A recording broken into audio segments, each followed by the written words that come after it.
Welcome everyone, my name is Farhan Khan. I'm a personality development coach, image consultant, life coach. I work specifically with man for man by man. Let's talk man to man.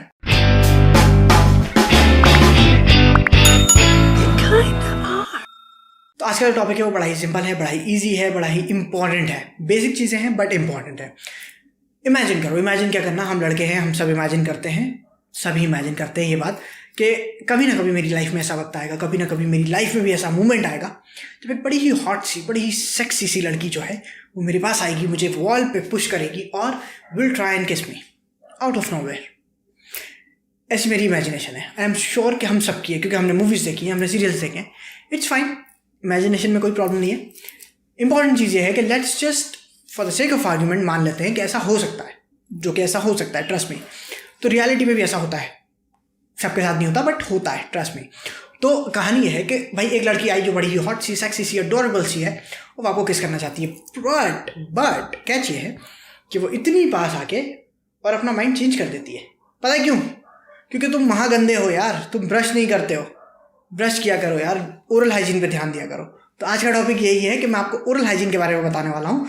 कुछ basic चीज़ें हैं, कुछ important चीज़ें हैं, fundamental foundations, कुछ भी बोल सकते हो, बट ये जानना बहुत ज़रूरी है क्योंकि इसके बिना ना बड़ी ही लाइफ में दुर्गति हो जाती है. क्यों? क्योंकि देखो, मे बी आपका बॉस हो सकता है, आपके कलीग हो सकते हैं, आपके सीनियर हो सकते हैं, आपके रिलेटिव्स हो सकते हैं, आपके कज़न की कोई फ्रेंड हो सकती है जिससे आप पहली बार मिल रहे हो, कोई भी हो सकता है, आपका क्लाइंट हो सकता है, कोई भी हो जिससे आप पहली बार मिल रहे हो या फिर डेली बेसिस पे मिलते हो. अगर कोई आपके बारे में ये चीज़ नोट करेगा कि आपका ओरल हाइजीन अच्छा नहीं है, तो ज़्यादा अपॉर्चुनिटीज़ आप मिस करोगे, वो आपको ज़्यादा जो है लो कैटेगरी में डालेगा. बेसिक जो मैं चीज़ हमेशा कहता हूँ, और ये बात मैं काफ़ी कहता हूँ, वो ये है कि इरशाद फरमान, मुंह के शटर से अंदर के गटर का अंदाज़ा हो जाता है. ये इंपॉर्टेंट लाइन है. अब आपको समझ में आई हो तो अच्छी बात है, नहीं आई हो तो कोई बात नहीं. बट बात यह है कि जब आदमी मुंह खोलता है ना, उसके बारे में बहुत कुछ पता चलता है, और फिर वो जो इन्फॉर्मेशन मिलती है सामने वाले को, उसके बेसिस पे आदमी आपके साथ डील करता है. तो मे भी हो सकता था वो लड़की आपको पहली बार देख के पसंद कर रही हो, लेकिन जब आपने मुंह खोला था उसके बाद उसे लगा कि नो थैंक यू. तो ऐसा भी होता है. फिर बॉस जो है वो भी कह सकता है कि यार इसको मत भेजो क्लाइंट के पास, ये बेइज्जती करवाएगा. हो सकता है, होता है, ठीक है. तो ओरल हाइजीन बहुत ही ज़्यादा इंपॉर्टेंट है, ठीक है. तो मैं आप लोगों को कुछ टिप्स बताने वाला हूँ, कुछ बातें बताने वाला हूँ, बेसिक फंडामेंटल्स जो भी बोलो, लेकिन जान लो, समझ लो और उस पर काम करो, ठीक है. ये बहुत ही इंपॉर्टेंट है. तो शुरू करें. पॉइंट नंबर वन ये है कि ब्रश जो है वो 2 बार करना चाहिए, दिन में 2 बार कम से कम. प्राइमरी टाइम जो है, कैच ये है, प्राइमरी टाइम जो है वो रात में होता है, ना कि सुबह. लोग ये गलती करते हैं कि लोग सुबह को प्राइमरी टाइम समझते हैं कि यही है पहला टाइम ब्रश करने का. नहीं, पहला टाइम है सोने से पहले, वो प्राइमरी टाइम है. ये जो सुबह हम ब्रश करते हैं ना, ये सेकेंडरी टाइम है, ठीक है. तो प्राइमरी टाइम सोने से पहले. अब इसमें इंपॉर्टेंट कैच ये है, खाना क्योंकि आप खा चुके होगे ऑब्वियसली रात में, तो खाना खाने के और आपके ब्रश के बीच में कम से कम 1 घंटे का गैप होना चाहिए. तो जब भी आपने खाना खाया उसके बाद आप कम से कम 30 मिनट या 1 घंटे बाद आप ब्रश करोगे, क्योंकि जब भी हम खाना खाते हैं तो हमारे माउथ में बहुत ज़्यादा सलाइवा होता है, एसिड होता है जो कि खाने को ब्रेक करता है. तो उस वक्त हमारा माउथ जो है वो काफ़ी, टीथ और माउथ गम्स वगैरह जो है वो काफ़ी वनरेबल होते हैं. तो उस वक्त अगर हम ब्रश करेंगे तो हम काफ़ी डैमेज पहुँचा सकते हैं. तो हम कम से कम 30 मिनट या 1 घंटा हम वेट करेंगे ब्रश करने से पहले. नेक्स्ट इंपॉर्टेंट चीज़ ये है कि आपको कम से कम 2 मिनट तक ब्रश करना चाहिए, कम से कम 2 मिनट तक, ठीक है. 3 मिनट काफ़ी अच्छा है, बट 2 मिनट कम से कम करना चाहिए. कुछ लोग बहुत जल्दी कर लेते हैं, कुछ लोग 10-10 मिनट ब्रश करते हैं, जिसकी कोई ज़रूरत नहीं है, आप उल्टा और नुकसान पहुंचा रहे हो, राइट. तो कम से कम 2 मिनट हमें ब्रश करना चाहिए. नेक्स्ट इंपॉर्टेंट चीज़ ये है कि कोलगेट आप कौन सा चूज़ करोगे. देखो, वैसे तो नॉर्मली सारे ही डिसेंट है, ठीक है. कोई भी टॉप कंपनी जो भी आपको सही लगे वो आप ले सकते हो. कोलगेट है, पेप्सोडेंट है, जो भी आपको समझ में आए वो ले सकते हो. आप पर्सनल प्रेफरेंस पे ये डिपेंड करेगा, तो इस पर अपन ज़्यादा डीप में नहीं जाएंगे. जो आपको समझ में आए, जो आपको सूट करता है वो आप ले सकते हो, ठीक है. ब्रश खरीदते टाइम आपको क्या करना चाहिए, ये एक नेक्स्ट इंपॉर्टेंट चीज़ है. ब्रश खरीदते टाइम ना इस बात का ध्यान रखना कि जो उसका जो हेड होता है ना, जिससे हम ब्रश करते हैं, वो स्मॉल हो, ठीक है, वो फ्लेक्सिबल हो काफ़ी, और उसके जो ब्रसल्स हैं जो जिससे हम ब्रश करते हैं ना, वो काफ़ी सॉफ्ट हो. ये इंपॉर्टेंट चीज़ें, ये 3 चीज़ें आपको ध्यान में रखनी है. और ब्रश यूज़ करते टाइम जब भी आप यूज़ करोगे तो उसे साफ़ करके अच्छी जगह, साफ़ सुथरी जगह रखना, ताकि वहाँ पर कोई कॉकरोच, कोई भी चीज़ ना आए, ठीक है. बेसिकली है, तो उसे साफ़ सुथरी जगह पे रखना, ये इंपॉर्टेंट चीज़ है. अब ब्रश कैसे करोगे वो समझ लो. तो ब्रश हम ऐसे करेंगे कि भाई पहले तो आप ये समझ लो एग्जांपल के तौर पे कि वॉल होती है ना, कोई भी दीवार हो, ठीक है, उसके 2 साइड होते हैं. एक साइड जो आपको सामने दिख रहा है और एक उस दीवार के पीछे वाला हिस्सा, राइट। और एक और साइड होता है, वो होता है दीवार के ऊपर, जब आप जहाँ खड़े हो गए आप दीवार के ऊपर, ठीक है, वो पतली ईंट के ऊपर जहाँ आप खड़े हो गए, तो 3 हिस्से होते हैं, एक आपके सामने, एक उसके पीछे और एक ऊपर, ठीक है। तो उसी तरीके से आपकी जो टीथ की जो वॉल है, बहुत सारे टीथ की समझ लो, टीथ जो है वो ईंटें हैं और उसकी वॉल बनी हुई है। तो वॉल है तो एक फ्रंट है, एक उसके ठीक पीछे वाला हिस्सा है और एक उसके ऊपर है, राइट। तो हम तीनों साइड ब्रश करेंगे, पहले सामने करेंगे, फिर पीछे करेंगे उसके, और फिर हम उसके ऊपर करेंगे, टीथ के ऊपर, ठीक है। और हम यही चीज़ सारे टीथ पे अप्लाई करेंगे, पूरे टीथ पे अप्लाई करेंगे, ठीक है, ऊपर नीचे दोनों में, ठीक है। ये इंपॉर्टेंट चीज़ है। जब हम टीथ साफ कर चुके होंगे तो हम ऊपर की सीलिंग, जो ऊपर जो माउथ के जो ऊपर है ना, छत जो है बेसिकली, उस पर साफ करेंगे, ठीक है। उसके अलावा हम अपनी टंग साफ करेंगे। ये बेसिक चीज़ें हैं, बट ये आपको ध्यान में रख के करनी है कि सारी चीज़ें एग्जैक्टली क्लीन हो, ठीक है। ये इंपॉर्टेंट चीज़ है। इसके अलावा एक और इंपॉर्टेंट चीज़ देख लो, जब भी ब्रश करो तो इस बात का ध्यान रखना, जब आप ब्रश करोगे तो ऑब्वियसली काफ़ी पानी होगा, पेस्ट होगा, जो भी होगा। तो जब आप साफ करोगे ना, तो उसके बाद अपना नाखून लेना, और नाखून लेने के बाद आप उसे यहाँ पर रब करना, टीथ पे नहीं, सॉरी, लिप्स पे, तो यहाँ पूरे एरिया पे नाखून से रब करना, हल्के हल्के से, ठीक है। तो जो भी डेड स्किन है या मसाले लगे हैं, जो भी लगा, ठीक है, वो क्लीन हो जाएगा।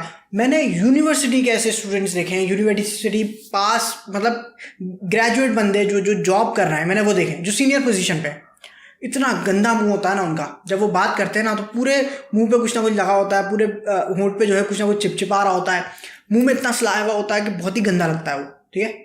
तो उन पढ़े लिखे जाहिलों को ये नहीं पता कि हम कम से कम इन्हें तो सही कर लें, इसे तो सही कर लें, अनलेस अनटिल कि आपको कोई कंडीशन हो तो आई अंडरस्टैंड, लेकिन उससे बेहतर ये है कि थोड़ा सा पानी पी लो, कुछ कर लो, है ना। ये इंपॉर्टेंट चीज़ है। इसके अलावा एक और इंपॉर्टेंट चीज़ ये है कि ब्रश यूज़ करने के बाद 3 महीने 4 महीने चेंज कर दो, 3 महीने 4 महीने बाद brush change, simple. Next important चीज़ ये है कि फ्लॉस किया करो। बेसिक थ्रेड आती है या फिर कोई प्लास्टिक का प्रोडक्ट जो आता है, जो मार्केट में अवेलेबल होगा, वो यूज़ करा करो, बट फ्लॉस किया करो, ठीक है। हमारे देश में या इंडियन सब कॉन्टिनेंट में अक्सर लोग इस चीज़ को मिस कर जाते हैं, बट ये काफ़ी इंपॉर्टेंट चीज़ है, ठीक है। तो फ्लॉस किया करो, और फ्लॉस करने का सही टाइम होता है रात में, ना कि सुबह, क्योंकि सुबह हम जल्दी में होते हैं, रात में मच बेटर है, ठीक है। तो जब आप कर सकते हो। और इसके अलावा एक और चीज़ ये है कि अपने जो टीथ हैं उस पर ज़्यादा जोर मत दिखाया करो। मतलब ये नहीं कि बॉटल भी उसी से खोल रहे हैं, दूसरी चीज़ें भी उसी से खोल रहे हैं, उसी से सब चीज़ें करने की कोशिश कर रहे हैं, नाखून भी टीथ से जब आ रहा है, नहीं भाई साहब, टीथ जो है ना बड़ी महंगी चीज़ है। अगर डेंटिस्ट के पास जाओगे ना टीथ सही करवाने और इम्प्लांट करवाने, तो बहुत ज़्यादा जो है पैसे ले लेगा आपसे, ठीक है, बहुत ज़्यादा। तो बहुत ही एक्सपेंसिव चीज़ है, और ओरिजिनल चीज़ जो है, टीथ जो है, वो फिर नहीं आने, तो उसके साथ ना ज़्यादा जोर आजमाइश मत करा करो, ठीक है। तो उसको ज़रा सॉफ्टली यूज़ करा करो, खाने के लिए दिए टीथ, खाने का काम करो उससे, ठीक है। नेक्स्ट इंपॉर्टेंट चीज़ ये है कि फ्लॉस करने के बाद, क्योंकि हम बार बार ब्रश नहीं कर सकते, दिन में हम 2 ही बार कर सकते हैं, राइट। तो जब हम दिन में खाना खाएंगे या जब भी हम खाना खाएंगे, तो हम क्या कर सकते हैं, हम ये कर सकते हैं कि हम माउथ वॉश यूज़ कर सकते हैं, वो अल्टरनेटिव है ब्रशिंग का, ठीक है। तो हम ब्रश बार बार नहीं कर सकते, तो हम माउथ वॉश यूज़ कर सकते हैं। जब भी खाना खाओ तो खाना खाने के बाद थोड़ा सा पानी लेके उसको रिंस किया करो। मतलब ये है कि पानी अंदर डाला, फिर फेंक दो, 2-3 बार 4 बार ये कर लो, तो जितना मसाला, जितना भी खाना है ना माउथ में जो था, जो आपने खाया है, वो सब साफ़ हो जाएगा। तो उससे क्या होगा, स्मेल कम आएगी, और फिर उसके बाद आप माउथ वॉश यूज़ कर सकते हो, वो भी एक अच्छी बात है। इसके अलावा एक और चीज़ ये है, शुगर, खट्टी चीज़ें, स्मोकिंग, टबैको, ये सारी चीज़ों से दूर रहो जितना हो सके। अपने आप को क्लीन, साफ और हाई वैल्यू, जिसे कहेंगे हाई सोसाइटी में प्रेजेंटेबल बनाने की कोशिश करो। ये इंपॉर्टेंट चीज़ है। देखो हमारे देश में ना गरीबी और अमीरी का बहुत डिफरेंस है। उसकी वजह ये नहीं है कि लोग बुरे हैं, उसकी वजह ये भी है कि अमीरों में और गरीबों में ना पर्सनल हाइजीन का बहुत बड़ा डिफरेंस है। ये सच्चाई है। जिस तरीके से वो अपने आप को कैरी करते हैं, जिस तरीके से उनका पर्सनल हाइजीन है, जिस तरीके से उनकी सोच है, ठीक है, वो सारे डिफरेंसेस ज़्यादा हैं बजाय इसके कि अमीर और गरीब। मेरा ये मानना है, मेरा पर्सनली ये मानना है कि आपकी जेब में कितने भी पैसे हों, लेकिन जब आप कहीं खड़े हो जाओ ना, तो बंदे को पता नहीं चलना चाहिए कि आपकी जेब में कितने पैसे हैं। उस लेवल पे अपने आप को कैरी करने की कोशिश करो।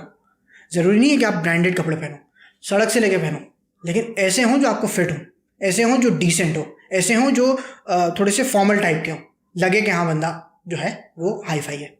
ये इंपॉर्टेंट चीज़ है, ठीक है। तो ये सारी टिप्स थी, ये सारी चीज़ें थी। अच्छा, इसके अलावा एक और चीज़ है, वो ये है कि डेंटिस्ट के पास जाया करो भाई साहब, मेहरबानी करो। हमारे यहाँ नहीं जाते लोग अक्सर, तो डेंटिस्ट के पास जाया करो 3 महीने में एक बार, नहीं तो 4 महीने में एक बार। साल में 2 बार, मतलब 6 महीने में 1 बार, नहीं तो साल में 1 बार। देखो हमें नहीं पता कब क्या हो जाए, अभी क्या हो रहा है हमारे माउथ में, माउथ कैंसर हो सकता है, टीथ में कोई प्रॉब्लम हो सकती है, गम्स में कोई प्रॉब्लम हो सकती है, कुछ भी हो सकता है। अगर एक बंदा है जिसने इतने साल लगाए हैं उस चीज़ को पढ़ने में, थोड़ा सा उसकी राय ले लो जाके, अपना गणित मत दौड़ाओ, सीधी सी बात है। तो ये एक और इम्पॉर्टेंट चीज़ है कि डेंटिस्ट के पास जाया करो, ठीक है। तो फिलहाल मुझे इतना ही बोलना था, बेसिक चीज़ थी, मैंने कोई स्क्रिप्ट नहीं बनाई थी, मैं बिना उसके कर रहा था क्योंकि माइक आया है नया नया, तो कोशिश कर रहे हैं, ठीक है। अब फिर बनाएंगे फॉर्मेट और फिर करेंगे बाकी। अभी कैसा लगा, क्या था, थोड़ा दूर खड़ा हूँ या पास खड़ा हूँ, जो भी है वो मुझे बता देना, तो अपन उस हिसाब से थोड़ा सा एडजस्ट करेंगे। भूलो मत, अपन को मिलियन चाहिए, ठीक है, 1 मिलियन सब्सक्राइबर चाहिए, वो भी 6-8 महीने में, ठीक है, अपने पास टाइम नहीं है।